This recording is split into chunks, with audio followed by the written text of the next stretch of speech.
प्रिय दोस्तों, सृष्टि का स्रोत बड़ा सूक्ष्म है, बड़ा सूक्ष्म है और हमें स्रोत तक ही पहुंचना है। इसलिए संतों ने कहा साधो शब्द साधना कीजिए। तो हम इसी सृष्टि के स्रोत की बात करेंगे। वहाँ तक जो पहुँच है बड़ी सूक्ष्म है और वही ज़रूरी है।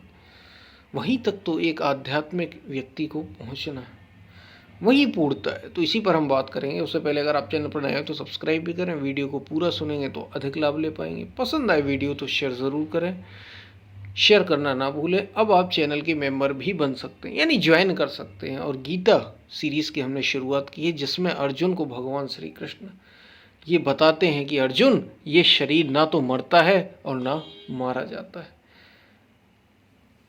तो अब हम चलते हैं अपने वीडियो की तरफ। ज़रूर जुड़ें अगर आप जुड़ सकते हैं तो। प्रिय दोस्तों, सृष्टि का स्रोत बड़ा सूक्ष्म है। स्रोत यानी जहां से ये सृष्टि उत्पन्न हुई। सारी सृष्टि की बात हो रही है, सारे विश्व की बात हो रही है, चराचर, केवल मनुष्य की बात नहीं। और जो हम मनुष्यों ने खड़े कर लिए ये शहर, बस्ती, देश, केवल इनकी बात नहीं।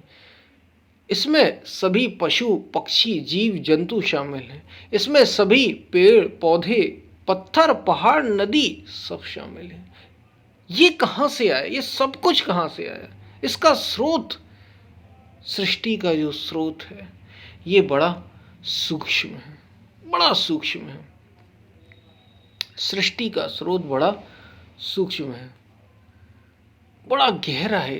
ये स्रोत बड़ा गहरा है। सृष्टि का स्रोत बड़ा सूक्ष्म भी और बड़ा गहरा भी। यहीं तक मनुष्य को ध्यान में एक योगी क्या करता है, एक मनुष्य का उद्देश्य क्या है? उस स्रोत को पा लेना, जो सोर्स है आपके जन्म का, आपकी मृत्यु का, आपके होने का। आप हैं कौन? वही मनुष्य के जीवन का असल उद्देश्य है, उसी स्रोत को पाना। क्योंकि सृष्टि का स्रोत और आपका स्रोत, आपकी उत्पत्ति का स्रोत, ये दो नहीं हो सकते। ये दो है ही नहीं, ये तो एक ही है। ये लगते दो है, दो लग सकते हैं आपको, क्योंकि आपको लगेगा मनुष्य का जन्म तो मनुष्य से हुआ, पशु का जन्म पशु से हो रहा है, पेड़ का जन्म पेड़ से हो रहा है, वृक्ष का जन्म वृक्ष से हो रहा है। यह सारी सृष्टि का स्रोत एक कैसे हो सकता है? एक ही है और वो बड़ा सूक्ष्म है। और मनुष्य का जीवन ही है जो आप उस स्रोत को जान सकते हैं। इसलिए संतों ने कहा, और खासतौर से शायद ये संत कबीर का ही है, साधो शब्द साधना कीजिए। शब्द साधना कीजिए, शब्द की साधना। शब्द शब्द कब कोई कहे, शब्द न जाने कोई। शब्द शब्द की बात सभी करते हैं। कौन से शब्द की? साधो शब्द साधना, वो अनहद नाद की बात की, जिसकी कोई सीमा नहीं, जो सीमाओं से परे है। वो शब्द मिल जाए, वो शब्द है सृष्टि के मूल स्रोत का। एक साधक उसी शब्द के अनुसार, उस शब्द तक हमें पहुंचना है। उसी को लोग कहते हैं भगवान बोलने लगता है। फिर जब साधक वास्तविक साधना, योग विद्या उसके भीतर जागृत हो जाती है, तो सृष्टि का स्रोत बोलने लगता है। संत कबीर कहते हैं, एक उनका भजन है, चदरिया झीनी रे झीनी। बड़ी झीनी है ये, बड़ा झीना विषय है, बड़ा महीन है, बड़ा बारीक है। उस शब्द तक हमें पहुंचना है। उसी को संतों ने कहा, सुना भी होगा आपने, संतों ने कहा अगर आप पढ़ेंगे अध्यात्म में तो आपको बड़ा, ग्रंथों को, शास्त्रों को पढ़ेंगे, आपको ये सुनने को मिल जाएगा कि भगवान बोलते हैं, भगवान बातें करते हैं, पल पल की जानकारी देते हैं। ये अस्तित्व ही बोल रहा है।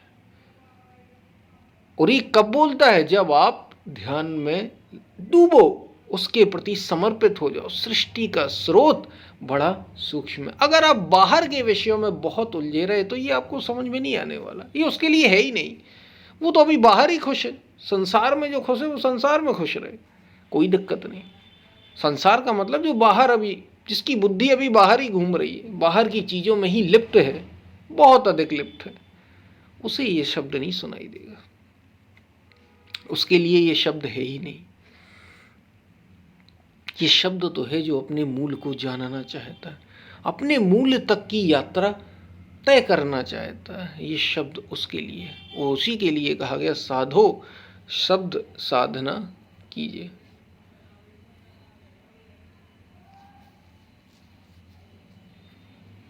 साधो क्या कीजिए? शब्द साधना, शब्द की साधना कीजिए।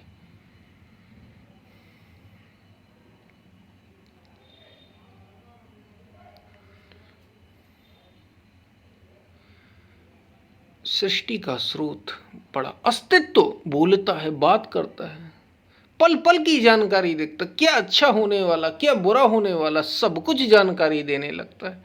इसलिए भक्त कहते हैं कि भगवान तो बोलते हैं, बात करते हैं, बताते हैं, उनका अर्थ यही है, वही शब्द।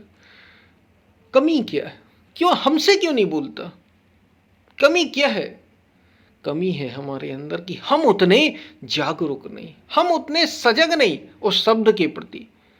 और हम सजग नहीं, हमने अपने को उतना जागरूक बनाया नहीं कि अस्तित्व लगा, अस्तित्व तो दे ही रहा है, सबको दे रहा है, सृष्टि के एक एक स्रोत को दे रहा है। सृष्टि का स्रोत है भाई, वो स्रोत से सभी आए हैं। स्रोत यानी सोर्स, सोर्स है वो जो अनादि है, उसी से सब आए हैं, तो वो तो सबके भीतर है, लेकिन मनुष्य केवल उसको जान सकता है। और मनुष्यों में भी कौन जानेगा? जो जागा हुआ होगा, जिसने अपने को उस लायक बनाया होगा कि वो सुन पाए।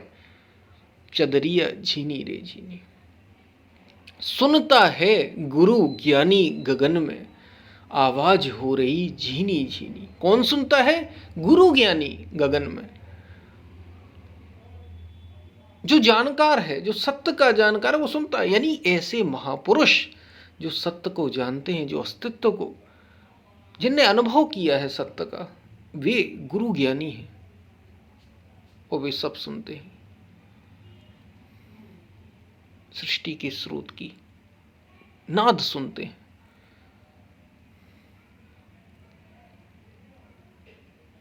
सुनता है गुरु ज्ञानी गगन में, आवाज हो रही झीनी झीनी, बड़ी मध्यम आवाज हो रही है, झीनी हो रही है। आपको भी अस्तित्व सारी जानकारी देगा यदि आप उतने जागरूक हो जाते हैं, उतने सजग हो जाते हैं तो। इसलिए कहा सृष्टि का स्रोत बड़ा सूक्ष्म है और उसको जानना ही जीवन का उद्देश्य है, उसको अनुभव करना ही जीवन का उद्देश्य है। और कुछ उद्देश्य नहीं जीवन का, यही उद्देश्य है कि उसको अनुभव किया जाए जो सृष्टि का स्रोत है, मूल है, और अपने जीवन को जितना सुंदर हो सके उतना सुंदर बनाया जाए।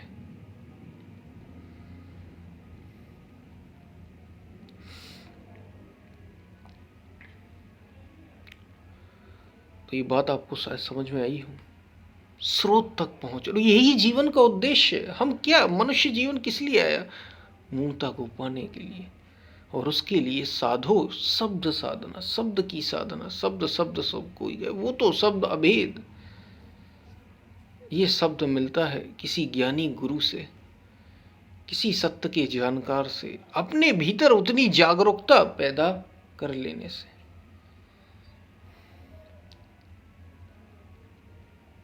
इस सोर्स को, इस स्रोत को जाना, जिसको अनहद नाद भी संतों ने कहा, अनहद बाजा बाजिया। और फिर इस अनहद से उस सोर्स तक पहुंचना जिसको मौन कहा, साइलेंस कहा। बात आपको समझ में आई होगी। तो सृष्टि का स्रोत बड़ा सूक्ष्म है और यहाँ इसी में सब आता है, इसी में सब रहता है और इसी में सब समा जाता है। इसी स्रोत से सब आया है, इसी स्रोत में सब रह रहा है और इसी स्रोत में सब समाहित हो जाता है। इसी सोर्स को हमें जानना, पहचानना और जीवन में अनुभव करना। तो बात आपको समझ में आई होगी। हम फिर मिलते हैं, तब तक के लिए धन्यवाद।